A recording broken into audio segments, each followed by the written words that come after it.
제 아들 결혼식 날이 아직도 생생합니다. 그날 저는 눈물을 흘렸습니다. 너무 감격해서, 너무 기뻐서요. 아들이 어릴 때부터 착하고 책임감이 강해서 분명 좋은 남편이 될 거라고 믿었습니다. 며느리도 참 단정해 보였고 인사도 바르게 잘해서 저는 속으로 하늘이 준 인연이구나 싶었습니다. 그런데요, 그게 지옥의 문을 여는 시작이 될 줄은 꿈에도 몰랐습니다. 처음엔 아무것도 몰랐습니다. 며느리가 출근을 안 하고 있다는 것도, 아들과 싸운다는 것도, 손주가 끼니를 제대로 못 챙긴다는 것도요. 아들은 늘 괜찮다고 말했습니다. 엄마, 요즘은 다들 맞벌이 안 해도 괜찮아. 애 키우는 것도 일이야. 그 말만 믿고 저는 뒤돌아섰습니다. 하지만 그게 아니었습니다. 며느리는 일을 안 하는 게 아니라 못하고 있었습니다. 도박에 빠져 있었거든요. 인터넷으로 하는 불법 스포츠 도박에 손을 댄 겁니다.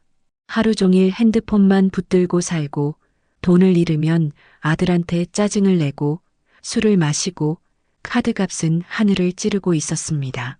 이 사실을 처음 안 건 손주가 응급실에 실려갔을 때였습니다. 초등학교 1학년이던 손주가 학교에서 기절을 했답니다. 의사 말이 영양실조라고 하더군요. 밥을 며칠씩 굶었고 냉장고엔 상한 반찬과 김치 말고는 아무것도 없었다고요. 그 말을 듣는 순간 저는 손이 부들부들 떨렸습니다. 아이 엄마가 도대체 뭘 하고 있었던 걸까요? 그날 밤 저는 몰래 아들 집에 갔습니다. 초인종을 누르자 손주가 나왔습니다. 저를 보더니 그냥 울기만 하더군요. 할머니 밥 있어요? 그 말이 제 심장을 찢어놨습니다. 제가 곧장 주방으로 들어가 보니 가스레인지엔 까맣게 탄 냄비가 방치되어 있었고 싱크대엔 며칠치 설거지가 쌓여 있었습니다. 음식 냄새는커녕 집 안가득 이상한 곰팡이 냄새만 풍겼습니다. 며느리는 방 안에 들어앉아 핸드폰만 만지작거리고 있었습니다. 저를 보더니 귀찮다는 듯한 표정으로 말했습니다. 어머님이 왜 오셨어요? 그 말투에 저는 화가 치밀었지만 아이 앞이라 꾹 참았습니다. 얘가 밥도 못 먹고 기절했대. 넌 지금 뭐 하고 있니? 그러자 며느리는 저를 노려보며 이렇게 말하더군요. 애가 원래 좀 약한 애예요. 왜 저한테 뭐라 하세요? 그날 저는 너무 놀라서 아무 말도 못했습니다. 그 후로 며칠 동안 저는 손주를 데려다 키우기 시작했습니다. 아들은 출근하느라 바쁘고 며느리는 여전히 무관심했고요. 밥 먹이고 숙제시키고 씻기고 재우는 걸 다 제가 했습니다. 그때부터였습니다. 며느리가 저한테 돈을 요구하기 시작한 게요. 어머님, 제가 좀 급한 일이 있어서 그러는데요. 혹시 500만 원만 빌려주실 수 있으세요? 처음엔 손주를 위해서라는 말에 주저하다가 줬습니다. 하지만 그 후로도 계속됐습니다. 이번엔 1000만 원만 이자치고 다시 드릴게요. 카드값이 좀 밀려서요. 제 명의로는 대출이 안 나오거든요. 어머님 명의로 해주시면 안 돼요? 한 달만 쓰고 바로 갚을게요. 제가 어떻게 했을 것 같으세요? 저는 결국 제 이름으로 대출을 받았습니다. 그렇게 며느리 명의로 넘어간 돈이 5천만 원이 넘었습니다. 하지만 한 푼도 갚지 않았습니다. 오히려 저한테 막말을 하며 다시는 돈 안 빌려주면 손주 못 보게 하겠다고 협박까지 했습니다. 아들에게 말을 꺼냈습니다. 내 아내가 도박을 하고 있다. 너희 집에 냉장고도 텅텅 비었더라. 손주가 굶고 있어. 그런데 아들은 고개를 숙이며 말했습니다. 엄마, 나도 알고 있어. 그런데 이혼하면 얘가 애를 데려간다고 협박해. 나 애랑 못 떨어져. 그 말을 들은 순간 저는 결심했습니다. 이건 더 이상 참을 일이 아니라고요. 저는 증거를 모으기 시작했습니다. 며느리가 도박 앱에 접속한 기록, 계좌에서 빠져나간 도박 사이트 결제 내역, 손주의 건강검진 결과, 집 안 사진까지 모두 모았습니다. 그리고 변호사를 찾아갔습니다. 제가 시어머니로서 할 수 있는 모든 걸 하기로 마음먹은 겁니다. 아들이 직접 싸우기 어렵다면 제가 대신 나서야 한다고 생각했습니다. 며느리는 그 사실을 알고는 저한테 전화를 해서는 고래고래 소리를 질렀습니다. 어머님, 미쳤어요? 왜 남의 가정을 망쳐요? 그때 제가 차분히 대답했습니다. 나는 내가 우리 가정을 망치는 걸 막는 중이다. 그 후 며느리는 아이를 데리고 집을 나가겠다고 했고 아들이 뒤늦게 결단을 내렸습니다. 법적으로 양육권을 확보하기 위해 상담을 받고 증거를 제출하고 며느리와의 협의를 시작했습니다. 다행히도 법원은 손주의 안전을 최우선으로 고려했고 양육권은 아들에게 돌아왔습니다. 그리고 저는 그날 이후 다시는 며느리 얼굴을 보지 않았습니다. 지금 손주는 저랑 함께 살고 있습니다. 이젠 학교도 잘 다니고 식사도 잘 챙기고 키도 부쩍 자랐습니다. 가끔은 악몽을 꾸며 깨어날 때도 있지만 저는 손을 꼭 잡아줍니다. 괜찮아. 이제 할머니가 있으니까. 저는 후회하지 않습니다. 비록 아들이 상처를 입었지만 손주는 지켜냈습니다. 그것으로 충분하다고 생각합니다. 그렇게 며느리가 사라진 뒤 손주와 저 그리고 아들은 한동안 말없이 살아갔습니다. 집안에 며느리의 흔적은 그대로였지만 우리는 그걸 조금씩 정리해 나갔습니다. 처음엔 손주가 자꾸 며느리를 찾았습니다. 할머니, 엄마는 언제 와요? 그 말이 나올 때마다 제 가슴은 한 번씩 찢어졌습니다. 하지만 솔직하게 말해줄 수밖에 없었습니다. 엄마는 지금 많이 아파. 그래서 너를 돌볼 수 없단다. 대신 할머니가 있잖아. 손주를 안고 밤을 지새운 날도 많았습니다. 아들이 퇴근하고 돌아오면 애써 웃는 척하지만 그의 눈에도 깊은 상처가 가라앉지 않았습니다. 아들은 늘 말없이 앉아 TV를 켜고는 화면을 멍하니 바라보다 잠이 들었습니다.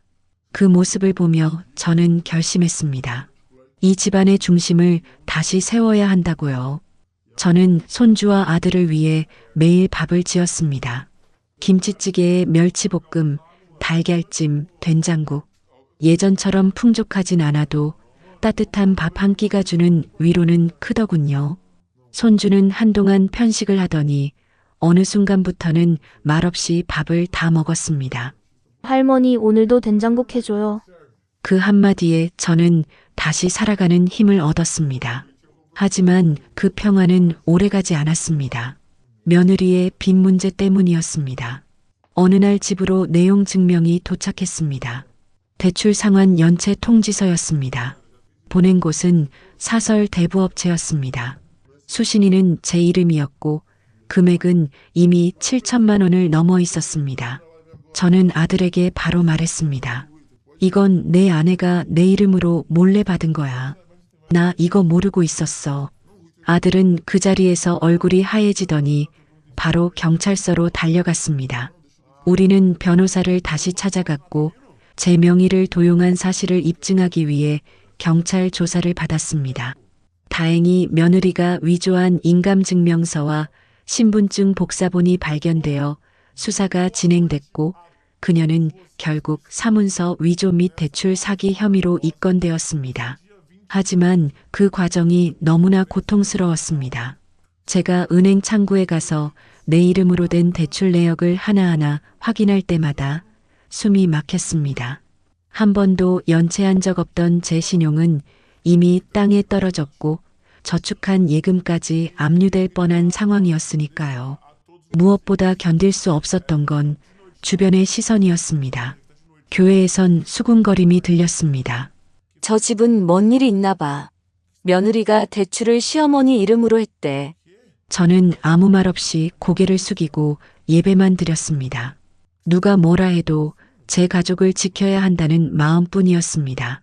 그런데 며칠 뒤 또 하나의 사건이 터졌습니다. 초등학교에서 전화가 온 겁니다. 손주가 학교에서 울고 있다고요. 제가 급히 달려가 보니 아이는 복도 구석에 쭈그리고 앉아 있었고 담임 선생님이 곁에서 말없이 지켜보고 계셨습니다. 할머니, 엄마가 학교 앞에 왔다가 갔어요. 나보고 같이 가자고 했어요. 근데 무서워서 도망쳤어요.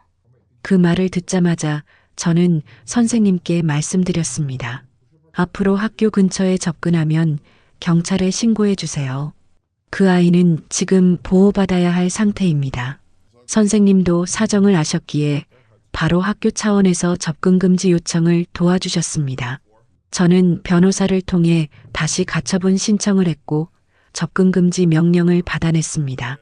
그 후로 며느리는 더 이상 우리 근처에 오지 않았습니다. 하지만 그 사건 이후 손주는 한동안 불안 증세를 보였습니다. 한밤중에 갑자기 벌떡 일어나 엄마 왔어? 엄마 왔지? 하며 문 쪽을 가리키곤 했습니다. 그럴 때마다 저는 손주를 꼭 껴안았습니다. 괜찮아. 여기 할머니 있어. 엄마는 지금 너를 지켜볼 수 없단다. 그러고는 등을 토닥이며 아이를 재웠습니다. 그런 날들이 반복되다 보니 저도 조금씩 지쳐갔습니다. 몸은 늙어가고 병원 다니는 날도 많아졌습니다. 하지만 저는 무너질 수 없었습니다.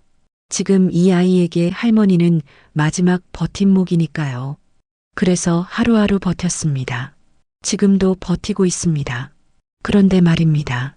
이런 저에게 며느리 쪽 친정 식구들이 연락을 해왔습니다. 어머님, 우리 애가 좀 철이 없었어요. 용서해 주세요. 손주가 엄마 없이 사는 게 말이 돼요? 이혼은 너무했잖아요. 그들의 목소리는 참으로 뻔뻔하고 차가웠습니다. 그들 중 누구도 아이가 쓰러졌을 때 달려온 적 없습니다. 대출로 제 이름을 망가뜨렸을 때도 그 누구도 고개 숙이지 않았습니다. 제가 조용히 말했습니다. 그 아이는 엄마 없는 게 아니라 엄마로부터 지켜져야 할 아이입니다. 그 말에 그들은 더 이상 말을 잇지 못했고 전화를 끊었습니다. 그날 밤 저는 손주 방 앞에 조용히 앉아 있었습니다. 자는 아이의 얼굴을 보면서 눈물이 흘렀습니다. 이 아이가 앞으로 어떤 인생을 살아가게 될까? 내가 끝까지 곁을 지킬 수 있을까? 그 두려움과 죄책감, 그리고 안도감이 뒤엉켜 눈물이 마르지 않았습니다. 하지만 저는 다짐했습니다. 이 아이만큼은 지켜내겠다고. 세상이 뭐라고 하든 누가 뭐라 하든 저는 이 아이에게 끝까지 할머니로 남겠다고요.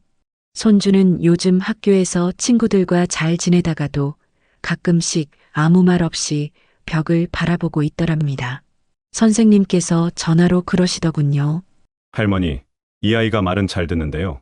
가끔 수업 중에 멍하게 앉아 있을 때가 있어요. 엄마가 갑자기 사라진 것 때문인 것 같아요. 저는 바로 학교로 갔습니다. 교실 문 앞에서 손주가 앉아 있는 모습을 보고 저는 조용히 복도로 돌아왔습니다. 괜히 눈물이 나서 교실 안에 들어갈 수가 없더군요. 그날 밤 저는 손주와 단둘이 앉아 이야기를 나눴습니다. 너 혹시 엄마가 보고 싶니? 손주는 잠시 말이 없더니 조용히 고개를 끄덕였습니다. 근데 무서워요. 엄마가 집에 오면 다시 나 데리고 갈까봐. 그 말을 듣자 가슴이 무너져 내렸습니다. 엄마를 그리워하는 마음과 동시에 두려움을 느끼는 아이, 그게 제 손주였습니다. 저는 손을 꼭 잡고 말했습니다. 걱정하지 마. 할머니가 내 곁에 있어. 아무도 너를 데려가지 못해.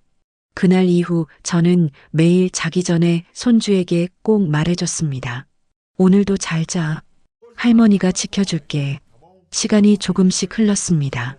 손주는 점차 안정을 찾기 시작했고 학교에서도 웃는 모습이 늘어났다고 선생님이 말씀해 주셨습니다.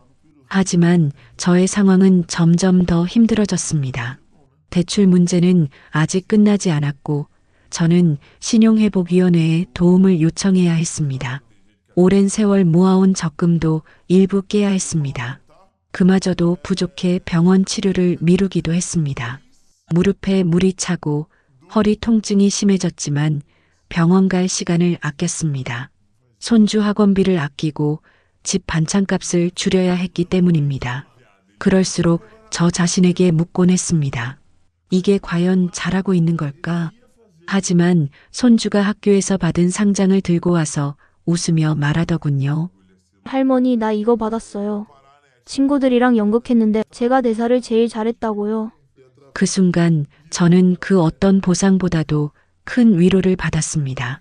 그런데 그 평온도 오래가지 않았습니다. 어느 날 아들이 늦게 들어왔습니다. 표정이 어두워서 무슨 일인가 물었더니 회사에서 구조조정이 있었다고 하더군요. 엄마, 아직은 아니지만 부서 통폐합 이야기가 나와요. 혹시 모르니까 준비해야 해요.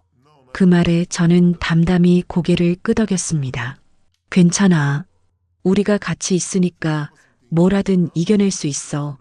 그날 저녁 저는 집안 깊숙이 넣어두었던 옛 보석함을 꺼냈습니다. 몇 개 안 되는 금반지, 오래된 목걸이, 그동안 아껴두었던 것들이었습니다. 다음 날 저는 그것들을 팔았습니다. 손주의 미래와 아들의 다음을 위해서였습니다. 그 즈음 며느리로부터 다시 연락이 왔습니다. 이번에는 편지였습니다. 우편으로 도착한 그 편지는 조심스럽게 접혀 있었고 발신인은 보호관찰소 주소였습니다. 내용은 짧았습니다. 어머님, 제 잘못입니다. 이제 와서? 이웃쳐도 소용없다는 걸 압니다. 하지만 한 번만 손주를 보고 싶습니다. 저는 편지를 읽고 오래 고민했습니다. 손주에게 보여줘야 하나 아니면 그냥 이대로 지워야 하나.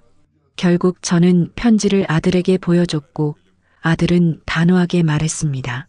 엄마, 그 사람은 아직도 자기가 뭘 잘못했는지 모르는 것 같아.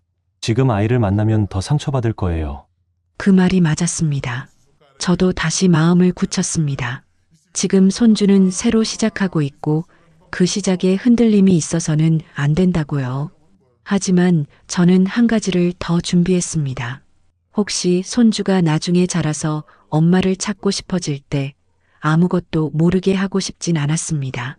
그래서 며느리가 보냈던 편지를 잘 보관했고 그녀가 남긴 흔적들, 사진 한 장, 목소리가 담긴 영상 하나까지 정리해뒀습니다. 언젠가 아이가 원한다면 보여줄 생각이었습니다. 그 무렵부터 저는 지역 상담소에 문의해 심리 상담도 시작했습니다. 아이의 마음을 지켜주기 위해선 제가 먼저 버텨야 하니까요.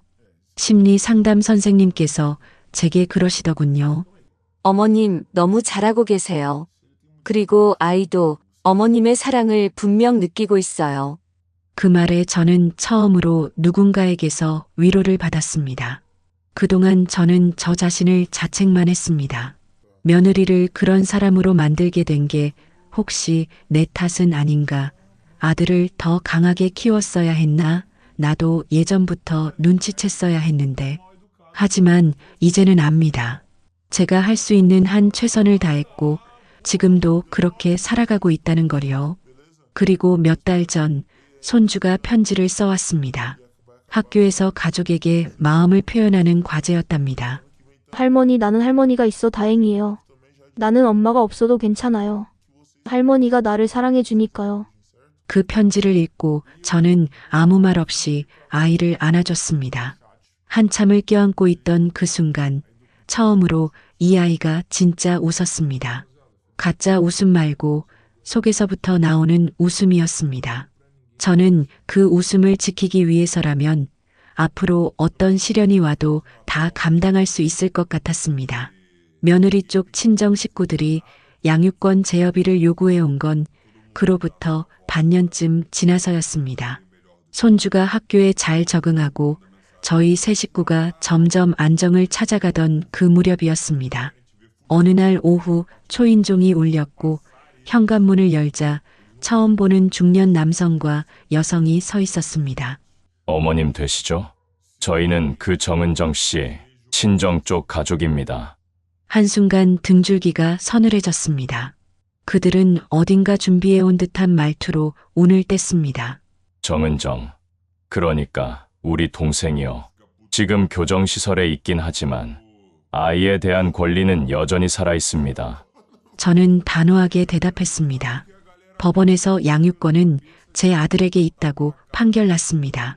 그러자 남자는 눈썹을 치켜들며 말했습니다. 그래도 외가 쪽 가족인데 아이를 한 번쯤은 만나봐야 하지 않겠습니까? 피부친데. 저는 조용히 고개를 저었습니다. 그 아이는 지금 겨우 안정을 찾아가고 있습니다. 흔드는 건 그 아이에 대한 예의가 아닙니다. 그들은 돌아서기 전 저를 노려보며 말했습니다. 어머님이 애를 틀어쥐고 계시면 나중에 다 책임지셔야 할 겁니다. 문이 닫힌 뒤에도 한동안 가슴이 쿵쾅거렸습니다. 하지만 저는 흔들리지 않기로 했습니다. 아이를 지키겠다는 약속을 저 자신과 했으니까요. 그날 밤 아들과 함께 앉아 그 일을 이야기했습니다. 아들은 말없이 제 손을 잡고 고개를 숙였습니다. 엄마, 내가 더 단단해질게. 이젠 엄마 혼자 짐 지게 안 할 거야. 그 말을 듣고 저는 눈물이 왈칵 쏟아졌습니다. 그토록 어른이 되기만을 바랐던 제 아들이 이제야 진짜 어른이 된 것 같았습니다. 이후 며느리 쪽 친정 식구들은 학교, 동사무소, 심지어 복지센터를 통해 아이와 연락을 시도했습니다. 심리적으로 안정을 찾아가던 손주가 또다시 불안해지기 시작했습니다. 하교 후 문 앞에서 한참 서 있거나 자다가 악몽을 꾸고 소리치는 날이 많아졌습니다. 저는 바로 아동심리센터에 문의했고 정기 상담을 받게 했습니다. 전문 상담 선생님께서는 아이의 내면에 깊은 불안감과 버려질까 하는 두려움이 있다고 하셨습니다. 그래서 매일 아이에게 반복적으로 안정감을 심어줘야 한다고 하셨습니다. 그날 이후 저는 아침마다 손주의 손을 꼭 잡고 말했습니다. 오늘 하루도 할머니가 함께 할게. 절대 혼자 두지 않을 거야. 저녁에는 꼭 한 줄 일기처럼 손주에게 오늘 하루 있었던 좋았던 일을 말하게 했습니다. 오늘 친구가 김밥 반 줬어요. 체육 시간에 축구골 넣었어요. 그 사소한 말들이 쌓이면서 손주는 점점 예전의 밝은 모습을 되찾아갔습니다. 한편으로 저는 법률적으로도 완벽히 대비하기로 마음먹었습니다. 혹시 모를 친권 분쟁을 막기 위해 변호사와 상의 끝에 손주의 사실상 보호자로서의 지위를 공고히 했습니다. 정신과 진단서, 교사 의견서, 상담 기록, 며느리의 전과 기록까지 정리하여 별도의 문서로 보관했습니다. 그 모든 서류를 정리하며 제가 새삼 깨달은 건 지금 이 아이는 과거의 부모보다 현재의 보살핌이 중요하다는 점이었습니다. 그리고 또 한 가지 변화가 찾아왔습니다. 손주가 자라면서 점점 자신의 과거에 대해 더 많은 것을 묻기 시작했습니다.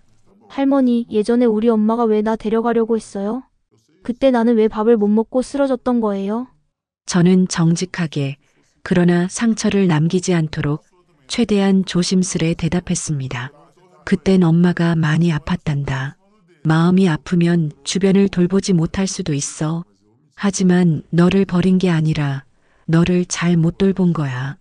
그래서 지금은 너와 내가 함께 살고 있는 거고 앞으로는 내가 더 행복하게 자라야 해. 손주는 조용히 고개를 끄덕였습니다. 그리고 며칠 뒤 자기가 그린 그림을 하나 내밀었습니다. 그림엔 세 사람이 손을 잡고 있었습니다.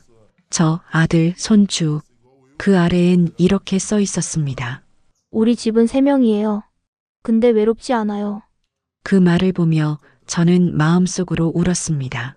이 아이가 엄마 없이도 행복을 느낄 수 있게 된 거구나. 그 한 장의 그림이 지난 몇 년간의 고통을 보상해 주는 것 같았습니다. 하지만 그 평화는 완전하지 않았습니다. 며느리는 출소 후 다시 연락을 시도했습니다. 이메일, 문자, 심지어 자필 편지까지 보내며 눈물로 호소했습니다. 이젠 나 정말 달라졌어요. 아이를 만나서 사과하고 싶어요. 단 10분이면 돼요. 그때 저는 변호사를 통해 명확히 답을 보냈습니다. 아이의 정서적 안정을 위해 지금의 접근은 받아들일 수 없습니다. 법적 보호 조치를 유지합니다. 그리고 다시는 그 연락에 반응하지 않았습니다. 더 이상 흔들리지 않기로 했으니까요. 이후에도 우리는 매일 작지만 의미 있는 일상을 쌓아갔습니다. 손주는 사춘기에 접어들었고 크고 작은 반항도 생겼지만 그조차도 저는 감사하게 느꼈습니다. 정상적인 성장의 일부였고 제가 옆에서 조용히 감싸줄 수 있었으니까요. 아들은 직장을 옮기고 정규직이 되어 조금은 더 여유가 생겼습니다. 늦은 밤 식탁에 마주 앉아 이런 말을 하더군요. 엄마, 우리 진짜 고비 넘긴 거 맞죠? 저는 고개를 끄덕이며 말했습니다. 이제는 지나온 상처를 덜어내고 내 아이랑 너 그리고 내가 조금씩 행복해지는 길만 남았지. 하지만 아직 끝난 건 아닙니다. 가끔씩은 손주가 울면서 말합니다. 할머니, 나 엄마를 미워하면 안 되는 거죠? 그럴 때 저는 말없이 안아줍니다. 그리고 속으로 되뇌입니다. 미워하지 않아도 돼. 하지만 내 삶은 내가 지켜야 한다. 그렇게 손주가 차츰 마음을 회복해갈 즈음 저 자신은 점점 더 병원과 가까워지게 되었습니다. 아침에 일어나면 허리가 굳어 침대에서 바로 일어나지 못했고 무릎은 계단을 한 칸 내려가는 것도 고통이 따랐습니다. 관절염 진단을 받았고 치료를 위해서는 주기적인 주사와 약이 필요하다는 말을 들었습니다. 하지만 그 약값이 부담스러워 차일피일 미루고만 있었습니다. 병원에 다녀오던 날 집에 들어오니 손주가 묻더군요. 할머니, 다리 또 아파요? 저는 괜찮다는 말만 반복했습니다. 아니야. 그냥 좀 피곤해서 그래. 조금만 쉬면 돼. 하지만 손주는 저보다 더 어른스러웠습니다. 그날 저녁 책상에서 뭔가를 열심히 쓰고 있는 아이를 보고 조용히 지켜보았는데 작은 봉투에 할머니 치료비라고 적힌 종이돈과 용돈이 들어 있었습니다. 나 이거 모은 거예요. 할머니 약 사요. 그 순간 저는 아이 앞에서 참지 못하고 눈물을 보였습니다. 고작 10살 남짓한 아이가 제 병을 걱정하며 돈을 모았다는 사실이 가슴을 찔렀습니다. 그 이후 저는 다시 마음을 다잡았습니다. 아프다고 주저앉을 수는 없었습니다. 이 아이가 자립하기까지 적어도 그때까지만은 제가 곁을 지켜줘야 한다는 생각뿐이었습니다. 병원 진료를 정기적으로 받기 시작했고 집안일은 조금씩 아들과 나눠서 하며 체력을 아끼기 시작했습니다. 하루하루는 힘들었지만 이상하게 마음은 평안했습니다. 그동안 정신없는 세월을 보내느라 느끼지 못했던 고요함이 찾아온 것이었죠. 하지만 세상은 그렇게 호락호락하지 않았습니다. 한동안 연락이 끊겼던 며느리가 이번에는 양육권 소송을 다시 제기해 왔습니다. 자신이 출소 후 모범적으로 생활해왔고 안정적인 일자리도 얻었으며 아이와의 관계 회복을 위해 기회를 달라는 주장이었습니다. 법원에 출석하며 저는 또다시 현실을 실감했습니다. 며느리는 잘 정돈된 옷차림과 태도로 재판정에 들어섰고 재판장은 조심스럽게 제게 물었습니다. 아이의 정서적 안정과 복지를 위해 친모와의 면접 교섭은 고려해 보셨습니까? 그 순간 저는 단호하게 고개를 저었습니다. 아직 아닙니다. 아이가 지금 평온한 생활을 유지하고 있습니다. 그 균형이 무너지는 순간 아이는 다시 과거로 돌아갈 겁니다. 그리고 그간의 상담 기록, 교사 의견, 아동심리 진단 자료, 의료 기록까지 제출했습니다. 재판은 신중하게 진행됐고 결국 판사는 며느리의 면접교섭 신청을 기각했습니다. 법정에서 나오며 저는 조용히 중얼거렸습니다. 이제 그만 좀 놓아줘요. 아이한테라도. 이 일로 인해 손주가 또다시 불안에 떨까 걱정했지만 아이는 다행히 아무것도 모른 채 평소처럼 학교를 다녔습니다. 저는 더 이상 아이에게 상처를 남기고 싶지 않았습니다. 그런데 뜻밖에도 그날 밤 아이가 제게 묻더군요. 할머니, 엄마가 또 나 보러 왔어요? 저는 놀라면서도 태연한 척 물었습니다. 무슨 말이야? 학교 앞에 어떤 여자가 계속 있었대요. 친구들이 그 사람 나 엄마 아니냐고 물어봤어요. 그 순간 저는 말을 잇지 못했습니다. 아이에게 사실대로 말해야 할지 아니면 또 감추어야 할지 마음이 복잡해졌습니다. 하지만 저는 결국 진심을 택했습니다. 맞아.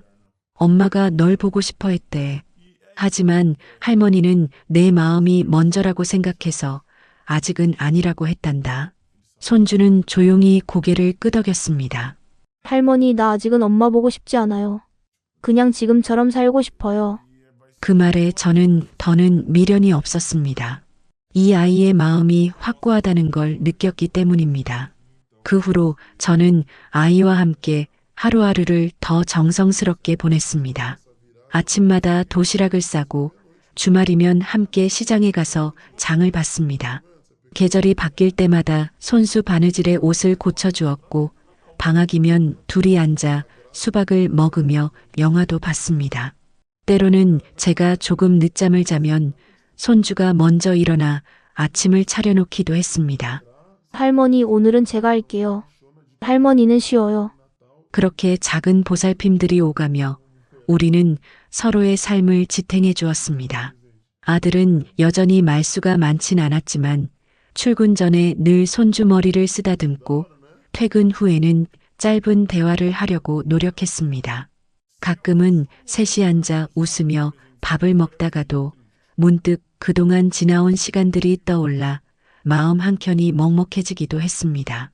하지만 저는 압니다. 지금의 이 고요함이 얼마나 값비싼 데가 위에 있는지를요. 그리고 어느 날 손주가 제게 말했습니다. 할머니, 나 커서 변호사 될래요. 왜? 하고 묻자 아이는 이렇게 대답했습니다. 우리 같은 사람들 도와주는 일 하고 싶어요. 그 말에 저는 눈물이 왈칵 쏟아졌습니다. 이 아이는 세상에게 상처받았지만 세상을 미워하지 않았습니다. 오히려 더 나은 세상을 만들고 싶다고 말했습니다. 이제 저의 역할은 끝나가고 있는 걸지도 모릅니다. 하지만 저는 여전히 아이의 뒤에서 조용히 등을 받쳐주는 바람이고 싶습니다. 앞으로 무슨 일이 있든 아이가 혼자가 아니었다는 기억을 심어주는 그런 존재로 남고 싶습니다. 손주의 말대로 변호사가 되겠다는 그 꿈은 그날 이후로 그의 삶에 확고한 방향이 되었습니다. 단순히 말만 하는 것이 아니라 손주는 실제로도 책을 끼고 살았습니다. 학교 도서관에서 빌려온 책들을 자기 전에 꼭 읽었고 신문도 챙겨보며 사회에서 일어나는 일들을 이해하려고 노력했습니다. 그리고 무엇보다 중요한 건 자신이 겪은 아픔을 이야기하는데 두려움이 없다는 점이었습니다. 아이에게 과거는 트라우마가 아니라 앞으로 어떤 어른이 되어야 하는지 알려주는 이정표가 되어가고 있었습니다. 중학교에 입학하고 처음 치른 학급 회의에서 손주는 가정폭력에 대한 인식 개선을 주제로 발표를 했습니다. 담임 선생님께서 전화를 주셨습니다. 할머니, 손주분 정말 대견해요. 아이들이 다들 조용히 들었고 발표 후엔 박수까지 나왔답니다. 그 말을 듣는 순간 저는 울컥했습니다. 한때 침대 아래에 숨어 울던 그 아이가 이제는 사람들 앞에서 자기 목소리를 낼 수 있게 된 것입니다. 하지만 저는 알았습니다. 아이의 마음이 완전히 회복되려면 여전히 시간이 필요하다는 걸요. 그날 밤 저는 조심스럽게 아이에게 물었습니다. 너 혹시 오늘 발표하면서 힘들진 않았니? 손주는 잠시 고개를 숙이더니 이렇게 말했습니다. 조금 무서웠어요. 근데 할머니가 늘 말해줬잖아요. 나쁜 기억은 꺼내야 이겨낼 수 있다고요. 그래서 했어요. 저는 아이의 어깨를 감싸 안았습니다. 그리고 속으로 중얼거렸습니다. 그래, 이 아이는 이겨내고 있다. 아주 잘하고 있어. 이듬해 여름방학, 손주는 지역 청소년 법률 캠프에 참가했습니다. 짧은 일정이었지만 법원도 견학하고 검사와 판사 앞에서 가상의 모의 재판도 해보는 뜻깊은 경험이었습니다. 캠프 마지막 날 아이가 손에 들고 온 수료증과 기념사진을 보여주며 말했습니다. 할머니, 나 진짜 이 길로 갈 거예요. 확실해요. 그날 저는 아이가 처음으로 자기 삶을 스스로 선택했다는 느낌을 받았습니다. 그건 제가 어떤 말보다 믿음직스러운 증거였습니다. 한편 저는 여전히 관절 치료를 이어가고 있었습니다. 몸은 점점 예전 같지 않았고 혼자서 마트에서 무거운 장바구니를 들고 오기도 버거운 날이 많았습니다. 그럴 때마다 아들이 말없이 등을 내밀었습니다. 엄마, 여기 올라타요. 그 말에 저는 웃음을 참지 못하고 등을 톡톡 쳤습니다. 이 나이에 업히긴 뭘 업혀. 업힐 수 있을 때 업히세요. 나중에 못 업어요. 그날 저녁 셋이 나란히 앉아 텔레비전을 보던 중 손주가 말했습니다. 우리 세 사람 가족 사진 다시 찍으면 안 돼요? 왜? 지금은 진짜 가족 같잖아요. 예전엔 그냥 찍었지만 지금은 마음으로 찍는 거니까. 그 말에 저와 아들은 동시에 웃었습니다. 그리고 며칠 뒤 동네 사진관에 가서 셋이 나란히 앉아 사진을 찍었습니다. 그날의 사진은 지금도 우리 집 거실 한복판에 걸려 있습니다. 바라볼 때마다 제 마음 한구석이 따뜻해집니다. 그러던 어느 날 뜻밖의 연락이 왔습니다. 손주의 생모, 그러니까 며느리가 병원에 입원했다는 소식이었습니다. 지병이 있었고 최근 급격히 악화되어 치료가 어렵다는 이야기였습니다. 그리고 그녀는 아이를 한 번만 보고 싶다고 했답니다. 그 소식을 전해 들은 저는 한참을 말없이 앉아 있었습니다. 그녀가 남긴 수많은 상처와 고통이 떠올랐지만 동시에 한 인간의 마지막 순간에 대한 고민도 들었습니다. 저는 아이와 조심스럽게 이야기를 나누었습니다. 너한테 꼭 말해줘야 할 게 있어. 내 엄마가 지금 많이 아프대. 그리고 널 한번 보고 싶대. 손주는 오래 침묵했습니다. 그러고는 조용히 말했습니다. 할머니가 같이 가줄 수 있어요? 그럼 내가 옆에 꼭 있을게. 그리고 우리는 병원으로 향했습니다. 병실 문 앞에 서니 손주의 손이 떨리고 있었습니다.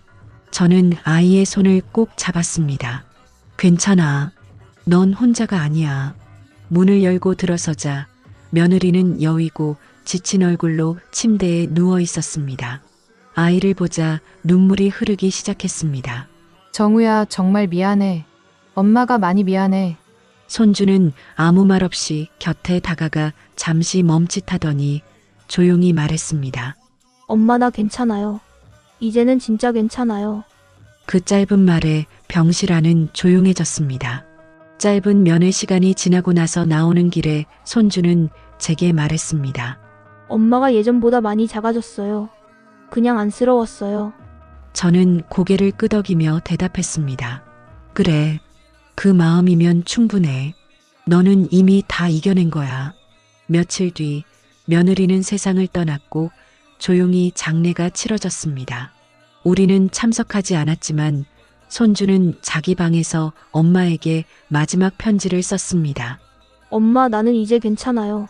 나중에 다시 만나면 그땐 우리 웃을 수 있으면 좋겠어요. 그날 이후 아이는 한층 더 성장했습니다. 이제는 상처를 안고 있는 것이 아니라 그 상처를 품고 앞으로 나아가는 아이가 된 것입니다. 그 모습을 보며 저는 문득 깨달았습니다. 상처를 치유하는 건 시간이 아니라 사랑이라는 것을요. 시간이 흘러 고등학교에 입학한 손주는 더 이상 어린아이가 아니었습니다. 긴 시간 동안 그 아이를 품에 안고 키워온 제가 먼저 느낄 수 있었습니다. 어느새 키는 제 어깨를 훌쩍 넘겼고 말투도 차분해졌으며 어떤 문제든 스스로 해결하려는 태도를 갖게 되었습니다. 고등학교 첫날 손주는 말없이 교복을 입고 거울 앞에 섰습니다. 그 모습을 보며 저는 살짝 웃으며 말했습니다. 이젠 내가 정말 어른 같구나. 손주는 거울을 보며 멋쩍게 웃더니 이렇게 말하더군요. 할머니 어른이 되는 건 책임지는 거죠? 그 순간 저는 그 아이가 단순히 자란 것이 아니라 스스로 성장하고 있다는 걸 실감했습니다. 고등학교 생활은 녹록지 않았습니다. 과제, 수행평가, 입시 압박, 친구들과의 관계, 무엇 하나 쉬운 게 없었습니다. 하지만 손주는 한 번도 불평하지 않았습니다. 늦은 밤 책상에 앉아 공부하며 졸다가도 아침이면 말끔히 씻고 제일 먼저 저를 찾았습니다. 할머니 오늘도 다녀올게요. 그 짧은 인사 속에는 수없이 많은 다짐과 의지가 담겨 있었습니다. 그러나 저는 알았습니다. 세상이 이 아이를 향해 완전히 문을 열어준 것은 아니란 거요. 어느 날 손주가 방에 들어오자마자 가방을 내던졌습니다. 평소와 다른 행동에 놀라 이유를 묻자 아이는 말없이 앉아 있다가 조용히 말을 꺼냈습니다. 오늘 친구들이 그러더라고요. 나는 집안이 문제 많다고. 그게 무슨 말이야? 내 엄마 얘기를 누가 퍼뜨렸나 봐요. 내가 도박꾼 자식이라는 말까지 들었어요. 그 말을 들은 순간 저는 가슴이 쿵 내려앉았습니다. 아이가 이제껏 얼마나 아픈 기억을 이겨내며 살아왔는지 알기에 그 상처가 다시 덧나지 않을까 두려웠습니다. 조용히 아이 곁에 앉아 말했습니다. 너는 누구의 자식이기 전에 너 자신이야. 그 어떤 배경도 내 가치를 바꾸지 못해. 할머니가 보증할게. 넌 누구보다 강하고 올곧게 자랐어. 손주는 눈을 감고 고개를 끄덕였습니다. 그리고 한참을 말없이 앉아 있다가 이렇게 말하더군요. 그럼에도 불구하고 전 앞으로도 저답게 살 거예요. 누가 뭐라 해도. 그날 이후 아이는 오히려 더 당당해졌습니다. 학교에서 인권 동아리에 가입했고 친구들 사이에서 고민을 잘 들어주는 아이로 불리게 되었습니다. 선생님께서 그러시더군요. 이 아이는 뭔가 깊은 게 있어요. 말을 많이 하진 않지만 조용히 누군가의 마음을 헤아릴 줄 압니다. 그 말을 들으며 저는 마음속으로 대답했습니다. 그 깊이는 상처에서 비롯됐습니다. 하지만 그 상처를 품었기에 이 아이는 누구보다 따뜻합니다. 시간은 멈추지 않았고 어느새 고등학교 3학년이 되었습니다. 손주는 본격적으로 대학 입시 준비를 시작했습니다.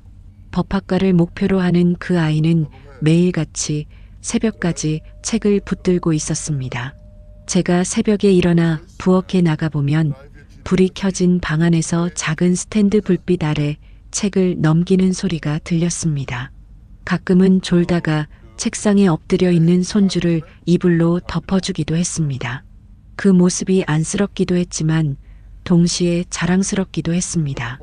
입시가 가까워지며 아이는 말수가 줄어들었고 표정도 무거워졌습니다. 저는 조용히 응원만 했습니다. 말보다 따뜻한 밥 한 끼, 늦은 밤 차려주는 미역국 한 그릇이 더 큰 위로가 될 거라 믿었습니다. 그리고 수능날 아침, 저는 손주의 손을 꼭 잡고 말했습니다. 떨리지? 조금요. 괜찮아. 내가 걸어온 길을 아는 사람은 세상에 딱 한 명이야. 바로 너. 그걸 기억해. 손주는 웃으며 말했습니다. 할머니 이 말이 제일 힘나요. 다녀올게요. 시험이 끝나고 결과를 기다리는 시간은 그 어느 때보다 더디게 흘렀습니다. 합격 발표날 아침, 저는 아이보다 더 긴장한 마음으로 휴대폰을 쥐고 있었습니다. 그런데 아이가 방 안에서 갑자기 소리를 질렀습니다. 할머니, 됐어요. 합격이에요. 저는 주저앉아 울었습니다. 아무 말도 하지 못하고 그저 아이를 꼭 안았습니다.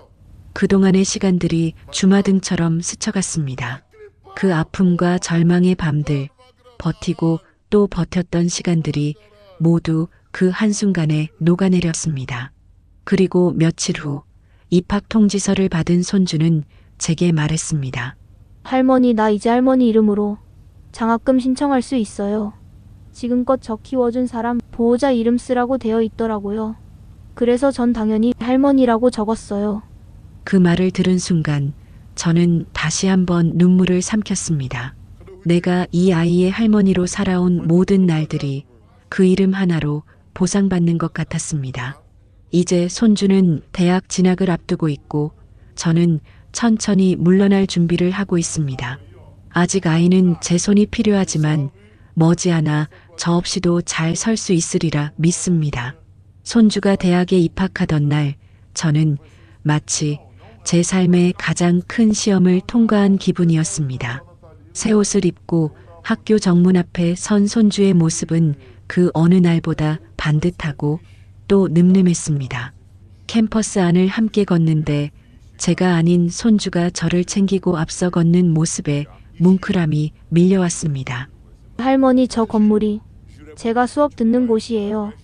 여기가 도서관이고 저기가 학생식당. 아이의 눈빛엔 설렘과 기대가 가득했고 저는 말없이 뒤에서 따라가며 되뇌었습니다. 이 아이가 이 자리까지 오게 된 건 기적이 아니야. 이건 이 아이가 만들어낸 삶의 결과야. 입학 첫 주 손주는 기숙사 대신 통학을 선택했습니다. 할머니, 아직은 조금 더 같이 있고 싶어요. 혼자 있으면 뭔가 허전할 것 같아요. 그 말에 저는 겉으론 웃으며 말했지만 속으론 참 고마웠습니다. 그래, 조금 더 곁에 있자꾸나. 다만 내가 준비됐을 땐 언제든 떠나도 괜찮단다. 대학 생활은 분명 바빴습니다. 강의, 조별과제, 동아리 활동, 자격증 준비까지 손주의 하루는 쉴 틈이 없었습니다. 그런 와중에도 아이는 하루에 한 번은 꼭 저와 눈을 마주치고 말하곤 했습니다. 할머니, 다녀왔어요. 혹은 할머니, 밥은 드셨어요? 그 짧은 인사 한마디가 제 하루를 지탱해주는 힘이었습니다.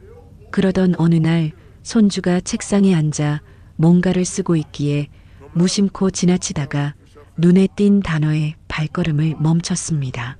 가정폭력 피해 아동보호정책 제안서. 아이는 대학 수업 과제로 논문 초안을 작성 중이었습니다.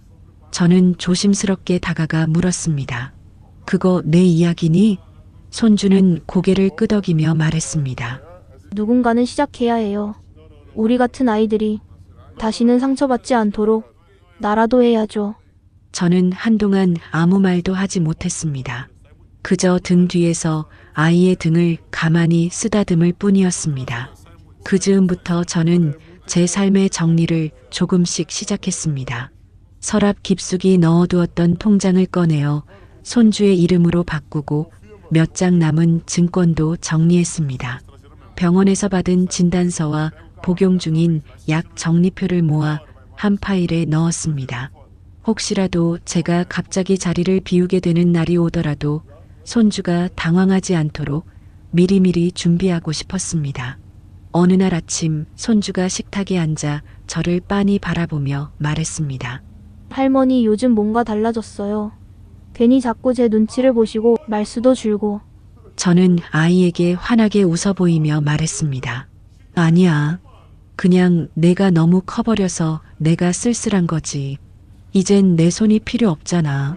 그러자 손주는 제 손을 꼭 잡고 말했습니다. 할머니 손은 지금도 앞으로도 제가 가장 많이 필요한 손이에요. 그 말에 저는 한참을 아무 말 없이 웃었습니다. 이 아이는 여전히 저를 품고 있었고 저는 그 안에서 따뜻함을 느낄 수 있었습니다. 손주는 방학 동안 법률구조공단 인턴을 하게 되었습니다. 주변에선 모두 놀라워했지만 저는 단 한순간도 놀라지 않았습니다. 이 아이는 언젠가 반드시 그 자리에 설 아이였기 때문입니다. 봉사 상담 첫날 손주는 집에 와서 이렇게 말했습니다. 할머니, 어떤 아주머니가 오셔서 남편한테 폭행당했다고 오시더라고요. 제가 그분 손을 잡고 말했어요. 절대 혼자 아니에요. 도움 요청한 순간 이미 한 걸음 나아간 거예요. 그분이 제 손을 놓지 않으셨어요. 저는 조용히 손주의 눈을 바라보았습니다. 그리고 진심으로 말했습니다. 너는 누군가에게 희망이 되어주고 있구나. 그날 밤 저는 오랜만에 일기를 썼습니다. 손주가 처음 제 곁에 왔던 날부터 지금까지 하나도 빠짐없이 떠올리며 적었습니다. 그 안엔 아픔도 있었고 후회도 있었지만 결국엔 사랑이 모든 걸 감싸 안고 있었습니다.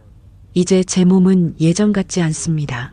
가끔 기억이 가물거릴 때도 있고 오래 걷는 것도 버겁습니다. 하지만 저는 두렵지 않습니다. 제가 물러나더라도 이 아이는 절대 무너지지 않을 것이기 때문입니다. 그렇게 믿게 되기까지 참 많은 시간이 걸렸지만 지금은 확신할 수 있습니다. 며칠 전 손주가 작은 상장을 하나 들고 왔습니다. 청년인권법제 아이디어 공모전 최우수상. 아이의 이름이 또렷이 적힌 그 상장을 보며 저는 눈을 감고 말했습니다. 정말 잘했다. 정말 대견하다. 그리고 나지막이 덧붙였습니다. 이제 내 걱정은 하나도 없어. 그날 이후로 저는 매일 아침 창문을 먼저 열어 햇살을 맞았습니다. 예전엔 그렇게까지 신경 쓰지 않았던 사소한 것들이 이젠 참 소중하게 느껴졌습니다. 따뜻한 햇빛, 묵직하지만 고요한 공기, 손주가 문을 열고 나가는 발자국 소리. 그 하나하나가 지금 제 삶의 전부였고, 그래서 더 선명하게 기억해두고 싶었습니다. 손주는 대학 졸업을 앞두고 있었습니다. 졸업을 하면 곧 국가시험을 준비하게 되고, 또 그 다음엔 정식 법률가로서 세상에 나아가게 되겠지요. 저는 점점 조용히 물러나는 법을 배워야 했습니다. 손주의 하루 일과에 제가 끼어들 틈은 점점 줄어들었고, 아이는 이제 제가 챙겨주지 않아도 스스로 모든 걸 해낼 만큼 자라 있었습니다. 그러던 어느 날 손주가 제게 말했습니다. 할머니 졸업식 때 할머니가 꼭 와주셔야 해요. 제 옆자리는 비워두지 않을 거예요. 저는 고개를 끄덕이며 대답했습니다. 그럼 그날은 내가 꼭 앞자리에 앉아 있을게. 사실 제 다리는 그 즈음 많이 나빠져 있어서 멀리 걷는 것도 쉽지 않았지만 저는 그날을 위해 물리치료도 꾸준히 받았고 계단을 조금씩 오르는 연습도 다시 시작했습니다. 그 아이의 인생에서 가장 빛나는 순간에 제가 함께하지 못한다면 그건 제가 평생 후회할 일이니까요. 졸업식 전날 밤 저는 한참을 거울 앞에서 옷을 고르고 있었습니다. 손주가 문을 열고 들어와서는 웃으며 말하더군요. 할머니 오늘 왜 이렇게 오래 걸리세요? 저는 웃으며 되받았습니다. 너 데리고 병원 다니던 날엔 한 벌로도 잘 다녔는데 내 졸업식엔 좀 다르게 입고 가야 하지 않겠니? 손주는 제게 다가와 옷깃을 정리해주며 말했습니다. 할머니는 그냥 거기 계시기만 해도 가장 빛나요. 다음 날 졸업식장에서 손주가 학사모를 쓴 채 무대 위로 올라가 상을 받는 모습을 보며 저는 조용히 눈을 감았습니다. 어떤 말도 어떤 박수도 그 순간의 감동을 다 담을 수는 없었습니다. 아이의 첫걸음부터 여기까지 함께 걸어온 제가 그 자리에 있다는 사실 하나만으로도 벅차고 감사했습니다. 졸업식이 끝나고 손주는 사람들 사이에서 저를 찾더니 제 손을 꼭 붙잡고 말했습니다. 이제 저 진짜 시작할게요. 그리고 항상 할머니처럼 살게요. 누군가를 지켜주고 아픈 사람 손을 먼저 잡는 사람이 될게요. 저는 아이의 손을 꼭 잡은 채 이렇게 말했습니다. 넌 이미 할머니보다 훨씬 더 좋은 어른이 됐단다.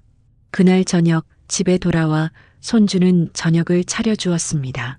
된장국에 고등어구이, 나물을 3가지나 준비했더군요. 할머니가 해준 밥을 매일 먹어서 그런지 이제 저도 손이 비슷해졌어요. 그 식사를 함께하며 저는 처음으로 마음속 깊이 든 생각 하나를 꺼내 놓았습니다. 이제는 내가 혼자 살아도 되겠다 싶구나. 할머니는 여기서 널 기다리지 않아도 마음이 놓일 것 같아. 손주는 조용히 젓가락을 내려놓고 저를 바라보았습니다. 할머니 그건 제가 정해요. 할머니가 곁에 있어 주셔야 저도 계속 사람다운 사람으로 살 수 있어요. 그 말을 듣고 저는 고개를 숙인 채 한참을 말하지 못했습니다. 이 아이는 상처받았지만 그 상처로 남을 찌르지 않았습니다. 오히려 그 아픔을 다독이는 사람이 되었고 그건 제게 이 세상에서 가장 큰 선물이었습니다. 그 후로 저는 아주 조심스럽게 삶을 정리하기 시작했습니다. 남은 자산은 신탁 형식으로 손주의 미래를 위해 준비해 두었고 만약의 경우에 대비한 의료지시서와 간병 계획도 작성했습니다. 손주는 그 문서를 보며 조용히 말했습니다. 할머니 아직 그럴 일 없을 거예요. 저 아직 할머니한테 자랑할 게 더 많아요. 저는 웃으며 대답했습니다. 그럼 그거 다 보고 나서 떠날게. 그리고 지금 저는 이 글을 쓰고 있습니다. 언젠가 손주가 이 이야기를 읽게 될지도 모르니까요. 이건 단지 한 사람의 삶이 아닙니다. 상처로부터 회복된 가족의 기록이고 한 아이가 어른이 되는 동안 한 노인이 겪은 마지막 사랑의 여정입니다. 나는 시어머니로 시작해 며느리와 싸웠고 아들의 무력함에 절망했고 손주의 눈물 앞에 수없이 무너졌습니다. 그러나 동시에 나는 보호자였고 증인이었으며 끝내 지켜낸 사람이었습니다. 이제 남은 날들은 조용히 흘러갈 것입니다. 그리고 언젠가 내 자리에서 사라지는 날이 오면 손주가 나를 기억하며 이렇게 말해주면 좋겠습니다. 할머니는 내 전부였어요. 내가 사람으로 살아가는 법을 알려준 유일한 사람이었어요. 그 말 한마디면 저는 충분합니다. 그 한마디를 들을 수 있다면 그 어떤 삶도 아깝지 않게 잘 살았다고 말할 수 있습니다. 그 후로도 제 일상은 특별할 것 없는 반복이었습니다. 아침이면 손주보다 먼저 눈을 떠 따뜻한 밥을 지어두고 점심 무렵에는 햇살 좋은 창가에 앉아 바느질을 하거나 손주가 두고 간 책을 한 장씩 넘기곤 했습니다. 저녁이면 현관문 열리는 소리에 고개를 돌리고 손주에 다녀왔어요. 한마디에 하루의 안도와 기쁨을 느끼는 그런 하루하루. 하지만 제 몸은 하루가 다르게 약해졌습니다. 계단을 오르내리는 게 버겁고 가끔은 이름이 바로 떠오르지 않을 때도 있었습니다. 약속한 병원 진료 날짜를 하루 착각해 헛걸음하기도 했고 반찬에 소금을 2번 넣는 실수도 했습니다. 그럴 때마다 저는 제 안에서 조용히 두려움이 올라오는 걸 느꼈습니다. 이제 정말 조금씩 끝을 향해 가고 있는 건 아닐까? 어느 날 저녁 손주가 식사를 마치고 말했습니다. 할머니, 이번엔 제가 할게요. 설거지도 쓰레기도 다. 처음엔 그저 그런가 보다 했는데 다음 날도 또 그 다음 날도 같은 말이 반복됐습니다. 그제서야 저는 눈치챘습니다. 이 아이는 저보다 먼저 알고 있었습니다. 제가 조금씩 무거워진다는 걸, 손이 느려지고 눈이 침침해졌다는 걸, 그리고 그 사실을 말하지 않고 조용히 감당해주는 법을 배웠다는 걸. 저는 어느 날 손주에게 조심스레 말했습니다. 혹시 내가 없어지면 너무 외로워하지 마라. 손주는 그 말을 듣고 말없이 한참을 앉아 있었습니다. 그러다 천천히 고개를 들더니 이렇게 말했습니다. 할머니가 계셨기에 저는 외로움을 이겨내는 방법을 배웠어요. 할머니가 떠나시는 날이 오면 그건 제가 더 이상 아이가 아니라는 뜻이겠죠. 그렇지만요, 그래도 할머니가 그립긴 할 거예요. 저는 그 말을 들으며 천천히 고개를 끄덕였습니다. 누군가에게 그립힌다는 건 그만큼 깊이 사랑받았다는 증거니까요. 그 무렵 저는 오래전부터 써온 공책을 정리하기 시작했습니다.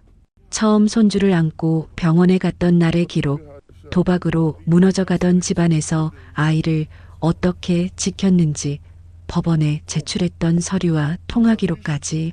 기록을 넘기다 보니 손으로 적은 글씨가 점점 흔들리는 게 보였습니다. 초기에는 또박또박했던 글씨가 후반부로 갈수록 힘없이 기울고 있었습니다. 그 마지막 장에 저는 이런 글을 남겼습니다. 이 아이가 살아갈 세상은 내가 알지 못하는 곳이겠지만 이 아이가 어떤 사람으로 자랄지는 이미 알고 있다. 고통을 겪었기에 연민을 알며 상처받았기에 타인을 감쌀 줄 알고 사랑받았기에 다시 사랑을 줄 수 있는 사람. 이 아이는 결국 내가 살아온 모든 날의 이유다. 며칠 후 손주가 제 공책을 우연히 발견하고 읽고는 저를 꼭 안았습니다. 할머니, 제가 살아가는 날 동안 이 공책이 제 마음속에 있을 거예요. 그 말에 저는 마음 한편이 가득 차올랐습니다. 사랑은 그렇게 피부치 아닌 인연 사이에서도 충분히 전해진다는 걸 저는 이제 압니다. 그리고 그 다음 계절이 찾아왔습니다. 바람은 여전히 불고 꽃은 다시 피고 햇살은 여전히 창문을 넘어왔습니다. 하지만 이제 그 모든 풍경이 조금은 다르게 보였습니다. 더 이상 제가 보호해야 할 존재가 아닌 제게서 멀어지기 시작하는 누군가를 바라보는 시선이 되어 있었으니까요. 손주는 이제 제게 할머니, 약 드셨어요? 할머니, 병원 예약 제가 잡아드릴게요. 이런 말을 먼저 건네는 사람이 되었습니다. 저는 조용히 그 배려를 받아들이며 점점 제 자리를 뒤로 물렸습니다. 그리고 이렇게 생각하게 되었습니다. 아, 이젠 이 아이가 나를 지켜주는구나. 저는 긴 싸움을 마쳤습니다. 며느리의 거짓과 폭력 속에서도 아이를 지켰고 세상의 차가운 시선 속에서도 아이를 믿었으며 시간의 무게 속에서도 꿋꿋이 그 아이 곁을 지켰습니다. 그리고 그 결과 저는 한 사람의 생을 일으켜 세운 것입니다. 그보다 더한 삶의 이유가 또 어디에 있을까요? 제가 세상을 떠난 뒤에도 이 아이는 누군가의 상처에 귀 기울이고 자신이 받은 사랑을 다시 나누며 살아갈 것입니다. 그리하여 저는 안심하고 이 생을 내려놓을 수 있습니다. 그 아이가 내 삶의 가장 큰 대답이 되어 주었으니까요. 이제 저는 다시 처음으로 돌아가 조용히 말하고 싶습니다. 그날 내 손주가 응급실로 실려왔던 그 순간 나는 이 아이를 절대 놓지 않겠다고 다짐했습니다. 그리고 지금 나는 그 약속을 지켰습니다. 저는 한 생을 지켰고 한 생은 제 곁에서 자라났습니다. 시간은 흐르고 세월은 흘러가지만 마음에 새겨진 사랑은 사라지지 않았습니다. 저는 이제 손주의 곁에서 천천히 물러나 뒤에서 조용히 바라보는 사람이 되었습니다. 더는 간섭하지 않고 더는 챙기지 않아도 괜찮을 만큼 이 아이는 단단해졌고 또 따뜻해졌습니다. 이제 손주는 사회의 일원으로서 법률사무소에서 정식 근무를 시작했습니다. 첫 출근 날 아이는 저에게 정장을 입은 자신의 모습을 보여주며 이렇게 말했습니다. 할머니, 나 진짜 어른 된 것 같아요. 그 모습을 보며 저는 환하게 웃었습니다. 그리고 말했습니다. 아니야. 넌 아주 오래전부터 어른이었단다. 다만 이제야 세상이 그걸 알아보기 시작한 거지. 요즘은 아이가 출근하고 나면 집안이 조용해집니다. 저는 여전히 작은 화분에 물을 주고 느리게 창밖을 바라보며 하루를 시작합니다. 간혹 아이가 점심시간에 전화를 걸어 할머니 뭐 드셨어요? 하고 물으면 오늘은 김치볶음밥 먹었다 하고 웃으며 대답합니다. 아무것도 아닌 일상 같지만 저에겐 그것이 하루의 중심입니다. 이따금은 저녁에 아이가 제 방에 들어와 할머니, 이 사건은 어떻게 생각하세요? 하고 묻기도 합니다. 자신이 맡은 사건 중 누군가의 고통을 마주할 때마다 아이는 제게 묻습니다. 어떻게 그 사람의 마음에 닿을 수 있을지. 그럴 때면 저는 조용히 말해줍니다. 아픈 사람에게 필요한 건 논리가 아니라 먼저 들어주는 귀란다. 이제 저는 더 이상 누군가를 돌보는 사람이 아닌 누군가의 기억 속에 남을 사람으로 살아가고 있습니다. 몸은 예전 같지 않지만 마음은 평온하고 세상에 대한 원망도 집착도 모두 내려놓았습니다. 그저 매일 해가 뜨고 지는 걸 바라보며 그 아이가 무사히 하루를 살아낸다는 사실 하나로 충분한 나날들입니다. 그리고 저는 마지막 준비도 마쳤습니다. 제 묘지 자리도 아이에게 남길 편지도 다 정리해 두었습니다. 편지엔 단 한 줄만 적었습니다. 내가 이 세상을 따뜻하게 만들고 있다면 그건 내가 내 손을 오래 잡고 있었기 때문이란다. 어느 날 밤 아이가 제게 조용히 말했습니다. 할머니, 언젠가 할머니가 떠나시면 전 매년 그날 할머니가 해주셨던 된장국 끓일 거예요. 그리고 꼭 할머니가 좋아하셨던 창가에 앉아 식사할 거예요. 그래야 할머니가 보고 계신 것 같을 테니까. 그 말을 들은 밤 저는 조용히 눈을 감았습니다. 더는 바랄 것이 없었습니다. 제 삶은 실패한 삶이 아니었습니다. 폭력과 고통 속에서도 아이를 지켰고 아이는 세상을 향해 자라났으며 그 모든 여정의 끝자락에서 저는 이렇게 고요히 앉아 평화를 맞이하고 있습니다. 당신에게도 말해주고 싶습니다. 누군가의 인생을 지켜내는 일이 얼마나 위대한지 그것이 때로는 세상 어떤 성공보다 큰 의미라는 걸요. 상처를 안고 있는 분들이여 포기하지 마세요. 당신의 손을 잡고 자라날 누군가가 지금 당신만을 바라보고 있을지 모릅니다. 그리고 그 아이가 나중에 어른이 되었을 때 나는 누군가의 사랑으로 살았다 라고 말할 수 있다면 그 삶은 그 자체로 위대한 것입니다. 이것으로 제 이야기를 모두 마칩니다. 들어주셔서 진심으로 감사합니다.